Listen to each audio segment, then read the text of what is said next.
Good afternoon, everyone. My name is Alexandra Ovalente, the next reporter, and my topic is about basic phases of business plan. So, diri na to mahibalan kung unsay mga dapat buhaton para ma-successful ang atoang negosyo. Unya, siguraduhon nato nga ang atoang atong plano sa negosyo is mag-work jud siya no og makatabang pud ni siya sa kung unsay layunin jud sa atoang business. Number 1 of basic phases of business plan is ang management structure and component.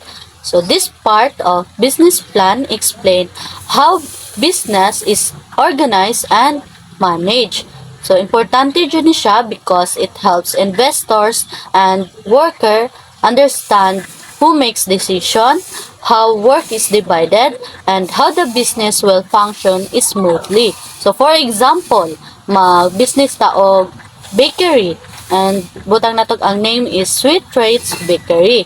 And sa management structure ani is ang ato ang mga tauhan sa tuang business, ang owner or manager, ang baker og ang sales staff. So unsa man nato para mag-work ang ato ang business? First is the owner give instructions to the baker and sales staff. The baker focuses on production. The sales staff focuses on customers, and each person has a clear rule so the business run smoothly.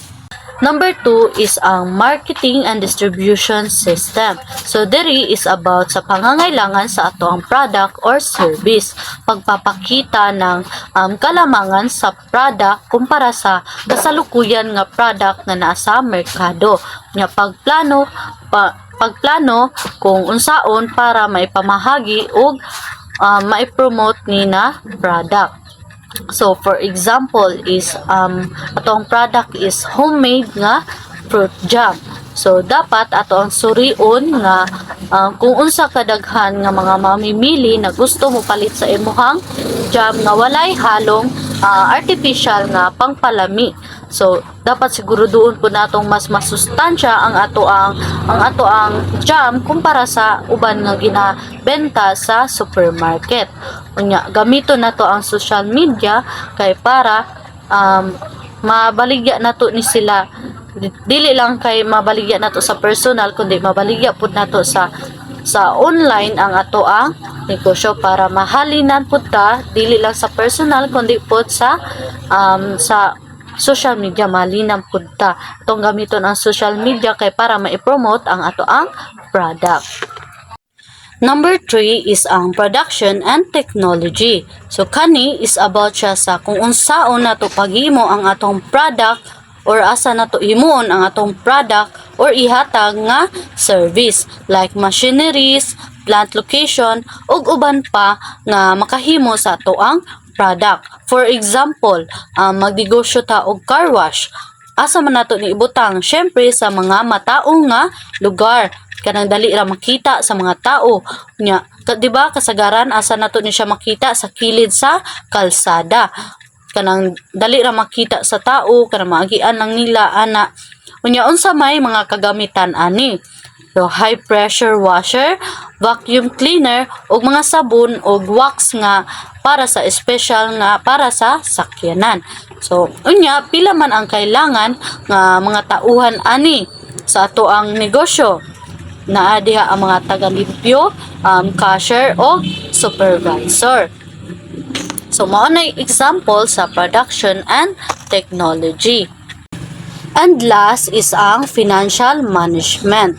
Syempre, di ba, og magnegosyo ta, dapat na adjud tay puhunan sa ato ang negosyo kay kung wala tay puhunan, wala pud tay negosyo.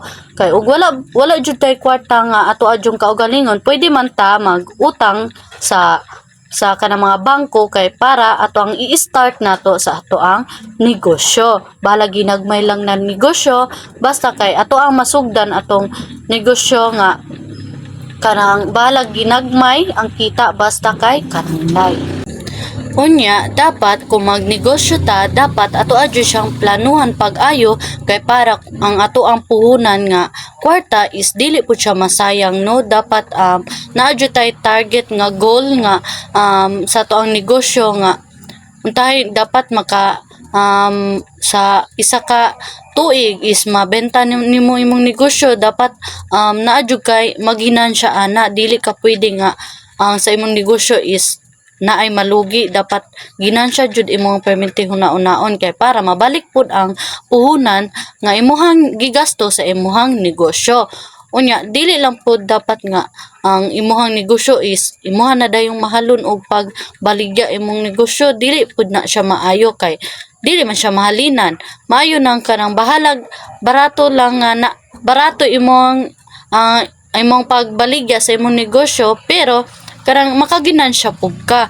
Unsaon man nimong imahal nimo pero wala man puy namalit sa imuha. So dapat bahalag ginagmay ang imong halin na naay ginansya basta kanunay ang iyahang mahalin sa imuhang negosyo.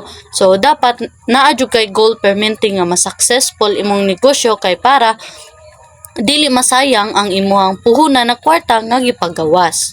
So unta naamoy na learn sa ako ang report. That's all. Thank you.